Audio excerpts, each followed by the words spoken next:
Alright, you guys, what's going on? So I figured I'd make another, let me roll the window up real quick. Another quick video, just that way you guys can get started.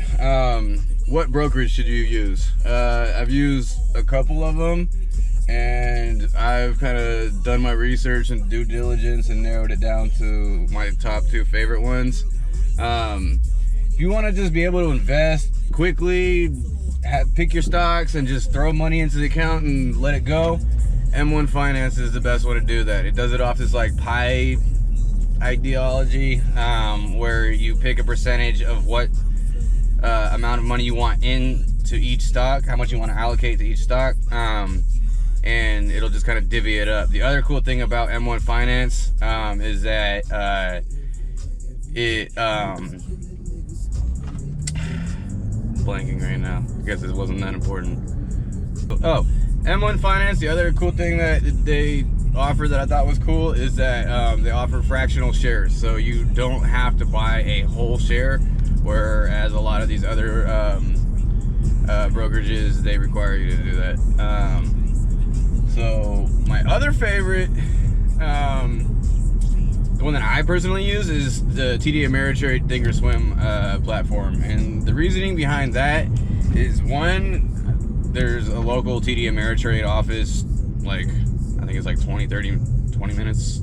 Yeah, it's not 30 minutes, like 20 minutes away from my house. So if I ever have a question or a problem, I can just go talk to somebody, which is a huge thing for me personally, because when I started doing all my investments and stuff, I started with Robinhood.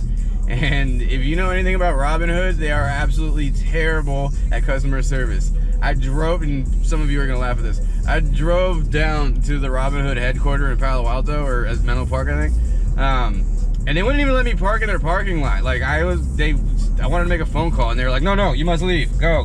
Like, they wouldn't talk to me, they wouldn't have nothing to do with me, and from that point forward, I hate Robinhood. I do not recommend anybody use Robinhood, because we all have issues, we all have questions, and if you can't really talk to somebody and get a quick answer, like, that's a huge problem for me. I did not like that at all. So F- as far as grading goes for Robinhood. Y'all suck, Robinhood. Thinkorswim platform, that's my favorite though. You can do a lot more than a lot of these apps, and so some of you, that might be a little bit confusing. Don't be confused. I'll probably end up making a video on how to navigate through it. If I haven't done so already, just enter it into YouTube. It's really not hard to find a how-to video on how to navigate through Thinkorswim. But the reason why I like that is you can actually see a whole lot more information, and that's kind of important to me, where, like, if you're trying to, like, buy a stock, say at $100 in the beginning, and then it drops to $50 and you want to buy more of that stock at $50, I want to know where my positionings are, as where I'm entering and buying all these stocks and stuff at. Like, if I can't understand, just go on my app and see that, I don't like that. So that you can set all of the stop losses, limits, all the grittiness that you want to be able to do, they can do that too. They just offer a lot more, and I don't see that for a lot of other apps.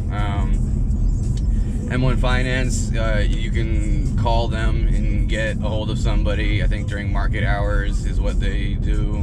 I'm not sure, don't quote me on that. But the biggest brokerage that I've heard of is Charles Schwab. I think they have probably the biggest brokerage out of all the brokerages. My buddy, I think he invests with them, but I don't know. My personal favorite, TD Ameritrade Thinkorswim app.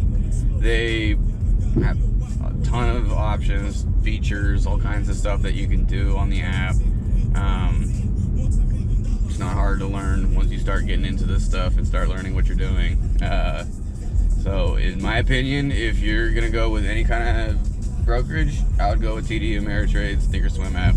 My second would be M1 Finance if you're a beginner and you don't really understand exactly what you're doing and just want to be able to invest and do it in a quick manner. M1 Finance. But if you, like I do, if you want to be able to see, okay, I bought it at $50 here, it went up a couple bucks, I got it at 53 now here, it dropped a couple bucks, I got it at 47. You want to be able to see all that information, Thinkorswim app all day long. So I hope that gives you guys some information as far as what app to go to as far as starting to invest. Again, my opinion, Thinkorswim. So you guys, I'm gonna end it here. I'm not trying to make this video hella long. I'm just driving around in traffic on my way home right now. I figured I'd make a video.